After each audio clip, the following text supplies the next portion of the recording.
All right, we want to bring into the newscast USC Professor Dan Schnur to talk a little bit about Harris's VP pick over the weekend. So, Professor, thank you so much for joining us this morning. So we know that she met with 3 potential VP candidates, but we want to talk about each one and also the pros and cons. So let's get started with Arizona Senator Mark Kelly. This is someone that people have been talking about for a while now. Well, that's exactly right. And Kelly would be an especially intriguing pick for Harris because he's for a couple of reasons. One, he's particularly well known for being much more aggressive on border issues than a lot of Democrats are. And border and immigration policy is judged to be one of Harris's greatest vulnerabilities in this campaign. The other thing to remember, and I know you remember in your viewers with longer-term memories do as well, is that Kelly is married to former U.S. Representative Gabrielle Giffords. And Gabby Giffords, as you may remember, was the victim of a horrible shooting several years ago. And a lot of analysts believe that gun control is one of the Democrats' greatest advantages in some of these key swing states. And Kelly's personal experience with the issue allows him to talk about it in a very compelling way. Yeah, absolutely. I can definitely see why people would want him. Talk a little bit about Minnesota Governor Tim Walz, and why do you think he would be a benefit for Harris to pick, and also what would be some of the cons against him? Of the 3 finalists, and we should stress that there's no guarantee that one of these 3 individuals will be picked. Of the 3 assumed finalists, though, Walz is assumed to be by far the most liberal of the 3. He's being supported by Bernie Sanders and Elizabeth Warren. He's being supported by leaders in organized labor.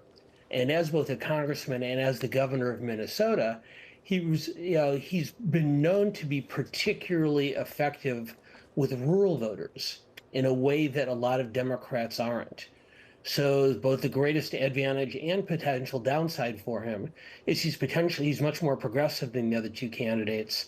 His greatest strength is his ability to reach out to a constituency with which Democrats have struggled in recent years. Yeah, and he's located in the Midwest.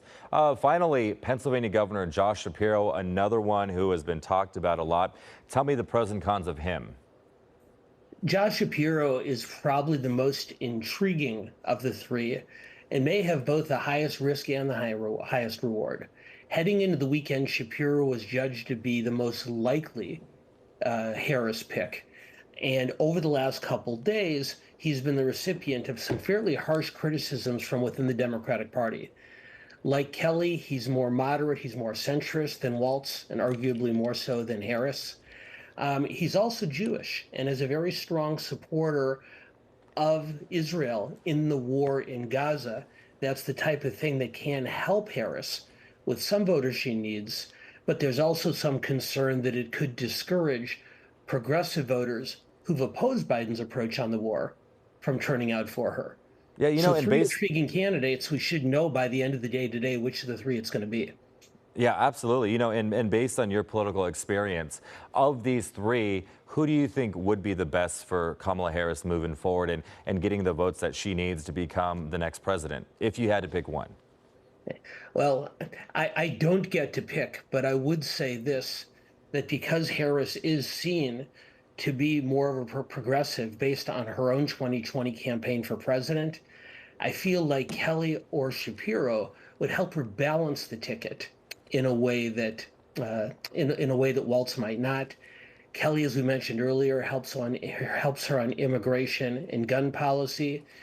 Shapiro sends a very strong message about where a Harris administration would be with Israel and the Middle East. All right, USC Professor Dan Schnur, thank you so much for your insight. Always a pleasure to have you on. Thanks for having me.